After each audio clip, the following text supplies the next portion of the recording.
So hello dear students, स्वागत है आप सभी का आज की इस वीडियो में। तो आज हमारा है ये पार्ट 3 पॉलिनॉमियल्स के एक्स्ट्रा क्वेश्चंस करने का। तो पिछले 2 पार्ट्स में हमने ये 10 क्वेश्चंस करे हैं 10। आज हम करेंगे इस 11th क्वेश्चन से स्टार्ट।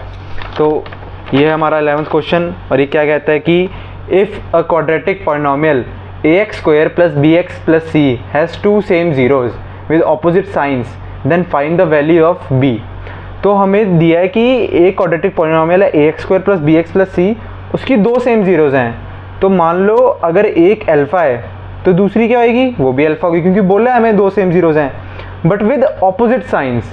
यानी अगर एक अल्फ़ा है तो दूसरी होगी -अल्फ़ा। अगर दोनों सेम है पर एक का ऑपोजिट है साइन, ठीक है, एक अल्फ़ा और एक -अल्फ़ा। तो हमें वैल्यू फाइंड करनी है b की।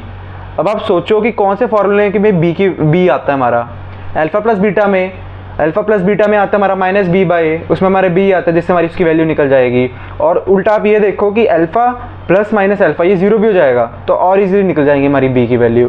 तो पहले मैं लिख देता हूँ कि सम ऑफ ज़ीरोज़ का फॉर्मूला वो होता है -b/a। अब इनका सम कर देता हूँ, alpha plus -alpha which is minus only, तो alpha -alpha equals to -b/a, ठीक है। अल्फ़ा -अल्फ़ा 0 हो गया तो 0 इक्वल्स टू -b/a, तो a उधर चले गया तो -b इक्वल्स टू 0, तो b भी 0 होगा हमारा। तो ये हमारा आता है आंसर। अब वैसे अगर आपको ऐसे नहीं देखना कि उधर a जाके 0 हो रहा है तो आप ये देख लो a हमारा वैसे भी कभी 0 आ ही नहीं सकता है, क्योंकि अगर a हमारा 0 आ गया तो यहाँ पे a के साथ 0, तो 0 × x² वो तो 1 हो जाएगा, वो तो 0 ही हो जाएगा। फिर तो हमारा क्वाड्रेटिक पॉलिनॉमियल बना ही नहीं, क्योंकि क्वाड्रेटिक पॉलिनॉमियल बनने के लिए जो हमारी हाईएस्ट डिग्री चाहिए होती है वो होती है 2।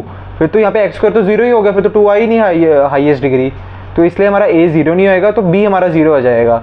तो b की हमारी वैल्यू आ गई 0। तो स्टूडेंट्स ओजवाल लाए हैं आपके लिए एक नई बुक, क्लास 10th के लिए एक नई बुक, वो है ओजवाल गुरुकुल नाम से। ये इसी साल लॉन्च हुई है और इसमें पिछले 10 साल के सारे सॉल्व्ड क्वेश्चन पेपर हैं क्लास 10th के। यहाँ पे इसमें आपको इंग्लिश के 2014 से लेकर 2024 तक सारे क्वेश्चन पेपर मिल जाएंगे विद सोल्यूशन, और मैथमेटिक्स के भी सेम एज वेल एज, और साइंस, और साथ ही में SST। इन चारों सब्जेक्ट के आपको पिछले 10 साल के सारे सॉल्व्ड क्वेश्चन पेपर मिल जाएंगे, जिससे आप अपनी प्रैक्टिस कर सकते हो 10th बोर्ड के लिए और अच्छे नंबर स्कोर कर पाओगे 10th बोर्ड में। तो I wish you all the very best आपकी फ्यूचर के लिए। सो इस बुक को परचेज़ करने का लिंक मैं आपको डिस्क्रिप्शन में दे दूँगा। तो चलते हैं अपने आगे क्वेश्चंस पे, तो बढ़ते हैं अपने नेक्स्ट क्वेश्चन पे। तो ये हमारा 12th क्वेश्चन है, क्या कहता है कि if 1 0 of a quadratic polynomial this is 0 then what is the value of c। तो मान लो इस क्वाड्रेटिक पॉलिनॉमियल की 2 ज़ीरोज़ है अल्फ़ा और बीटा, तो हमें एक की वैल्यू दी है, एक ज़ीरो की वैल्यू ही 0 है, मतलब हम मान लें कि अल्फ़ा 0 के बराबर है, हमको बीटा नहीं दिया हुआ है और बीटा हमें फाउंड भी नहीं करना है, हमें वैल्यू निकालनी है c की। तो आप देखो कि c की वैल्यू c किस में आता है, किस फॉर्मूले में आता है, अल्फ़ा इंटू बीटा में। अल्फ़ा इंटू बीटा क्या होता है, c/a, product of zeros equals to c/a। हमें c की वैल्यू निकालनी है, तो इन दोनों को प्रोडक्ट कर दो, alpha into beta equals to c/a। Alpha into beta यानी 0 into beta equals to c/a। 0 into beta कितना हो गया 0, तो c/a इक्वल्स टू 0। a उधर चले गया तो c कितना आ गया 0, and this is the required answer. और चलते हैं अपने नेक्स्ट क्वेश्चन पे। सो ये है हमारा 13th क्वेश्चन और ये क्या कहता है कि what constant should be added to the polynomial x² + 7x + 5 so that -2 is the zero of the resulting polynomial. तो ये हमको क्या बोला है कि हमको कौन सा कांस्टेंट इसमें ऐड करना है इस पॉलिनॉमियल पे। कांस्टेंट का मतलब ये नहीं कि 2x 3x, हमको कोई पर्टिकुलर नंबर ऐड करना है तो हम कौन सा कोई नंबर ऐड करेंगे इस वाले पॉलिनॉमियल में, ताकि जो उसकी 0 आएगी वो -2 आएगी। तो अगर -2 अगर हमको इसकी 0 लेनी है तो इसका जो फैक्टर होगा वो x + 2 होगा। मतलब अगर -2 इसकी 0 है तो x + 2 इसका फैक्टर होगा, ये अपने दिमाग में डाल लो, ठीक है। अब जैसे अगर मैं आपको बोलूँ -1 0 तो उसका क्या फैक्टर होगा x + 1, अगर 2 तो x - 2 उसका फैक्टर होगा।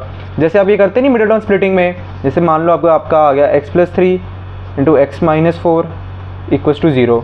जब x + 3 की वैल्यू निकालोगे, x + 3 को इसके बराबर करोगे, इक्वलिटी लगाओगे 0 के साथ, तो आपका 0 क्या आती है x - 3। जब उधर लेके जाओगे तो x + 3, तो -3 आपकी 0 और x + 3 उसका फैक्टर है, तो ऐसे करना है। तो इसमें क्या है, हमको -2 हमको 0 दिया है तो इसका फैक्टर होगा x + 2, तो x + 2 के साथ हम इसको डिवाइड कर देंगे। तो यहाँ पे डिवाइड कर देते हैं x square plus 7x plus 5 divide by x by 2। तो एक्स स्क्वायर से एक्स ये गया, यहाँ पे आ गया एक्स स्क्वायर माइनस साइन, यहाँ पे 2 into x 2x minus 5x plus 5। अब यहाँ पे हम किससे मल्टीप्लाई करेंगे उसको 5 से, या 5x plus change plus 10 minus, तो हमारा रिमाइंडर जो आ रहा है वो आ रहा है -5। अब देखो हमको जब भी अगर एडिड होए ना यहाँ पे, तो हमने जो भी लेना है ना साइन, वो उसका ऑपोजिट लेना है। कि अब देखो ना, जैसे कोई अब हमको चाहिए उसका 0, तो 0 के लिए जो ये पॉलिनॉमियल को हम डिवाइड करेंगे उसके फैक्टर से, तो वो हमेशा 0 आना चाहिए। जैसे मैं आपको बोलूँ कि 10 है, 10 का फैक्टर क्या होता है 5। अब जब आप 10 को 5 से डिवाइड करोगे तो वहाँ पे आपका रिमाइंडर हमेशा 0 आएगा ना। तो वैसे हमको यहाँ पे रिमाइंडर 0 चाहिए होगा, पर रिमाइंडर 0 आ नहीं रहा है, तो हम किस नंबर को ऐड करेंगे कि ये -2 इसकी 0 हो जाएगी, मतलब यहाँ पे 0 आ जाएगा। किस नंबर को ऐड करोगे? ऑब्वियसली 5 को, आप 5 को ऐड करोगे। और अगर यहाँ पे व्हाट शुड बी एडेड की जगह सब्ट्रैक्टेड आता, तो आप वही वाला साइन रहने देते, तो ये आपका आंसर आ जाता। पर अभी नहीं, एडेड में आपने हमेशा उल्टा साइन लेना है, तो 5 हमारा आंसर आ जाएगा। तो हम 5 को ऐड करेंगे तो जाकर हमारा -2 इसकी 0 बनेगा। तो चलते अपने नेक्स्ट क्वेश्चन पे। तो हमारा 14th क्वेश्चन है कि the number of polynomials having zeros 3 and 5 are. ऐसे हमको बताना है कितने पॉलिनॉमियल्स ऐसे होंगे जिनकी जीरोस 3 और 5 होंगी। तो सबसे पहले हम एक पॉलिनॉमियल को फाइंड कर लेते हैं, और एक पॉलिनॉमियल को फाइंड करने लिए हमको क्या करना होता है, जीरोस को पहले ऐड और प्रोडक्ट और उनको इस फॉर्मूले में डालना होता है, x square minus S x plus P, जिसमें एस हमारा डिनोट करता है सम को और पी डिनोट करता है प्रोडक्ट को। तो पहले इन दोनों का सम कर लेते हैं, वो हमारा आ जाएगा 3 + 5 8, और इन दोनों का प्रोडक्ट 3 × 5 15। अब ये इसका सम है, ये सम है जीरोस का, और ये क्या है प्रोडक्ट, ये है प्रोडक्ट। अब इसको हम इधर पुट कर देंगे, तो x square minus 8x plus 15 आ गया हमारा, x square minus 8x plus 15। अब देखो, अब आप इस पॉलिनॉमियल को किसी भी नंबर से मल्टीप्लाई कर दो, इसकी 0 पे से कोई इफेक्ट पड़ेगा ही नहीं। आप इसको 2 से कर दो, क्या आएगा 2x square minus 16x plus 30। Zeros इसकी सेम रहेगी, मिडिल टर्म स्प्लिटिंग करके देख लो, जीरोस की सेम रहेगी। आप इसको 3 से मल्टीप्लाई कर दो, 4 से कर दो, 5 से कर दो, किसी से भी कर दो, इन्फिनिट तक किसी से भी कर दो, इसकी जीरोस सेम ही रहेंगी। तो हमारे नंबर ऑफ पॉलिनॉमियल्स कितने आ जाएंगे? इन्फिनिट, क्योंकि हम इसको जितने मर्जी नंबर से मल्टीप्लाई कर देंगे पॉलिनॉमियल चेंज होगा पर जीरोस वही रहेंगी। तो इसका आंसर हमारा आ जाएगा इन्फिनिट। ठीक है, तो चलते हैं अपने नेक्स्ट क्वेश्चन पे। तो हमारा नेक्स्ट क्वेश्चन है find the zeros of the polynomial this and verify the relationship between zeros and coefficients. तो सबसे पहले हमको इसकी जीरोस फाइंड करनी है, वो चलो हम कर लेंगे मिडिल टर्म स्प्लिटिंग से जैसे मर्जी। Verify the relationship between zeros and coefficient, तो जो जीरोस आएंगी उनको हमने कोफिशिएंट्स के साथ देखना कि हमारा उनका रिलेशनशिप सही चल रहा है, वेरीफाई करना है हमने।